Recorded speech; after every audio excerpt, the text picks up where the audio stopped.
Albatta buni qanaqa bajarishni ham, mashqlarni ham hammasini kurs ichida bemalol o'rgataman.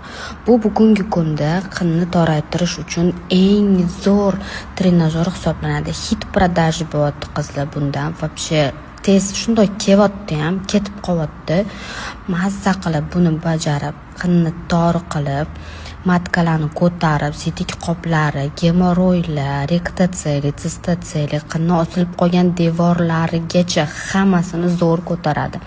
Faqat sizlarni holatingizga qarab ta'sir vaqti etiladi. Agar sizlar offline kelib konsultatsiya olib ketsanglar, buni yana ham natijasini qanchada olishinglarni to'g'ri qilib bilib ketasizlar. Qizlarjonlar, shoshilamiz. Hozirda bu trenajyorlarimiz bizda bor. Bu kurs ichida beriladi, o'zi alohida umuman sotilmaydi. Chunki buni olganingizda albatta kursini olish kerak bo'ladi. Kurssiz bu bo'lmaydi.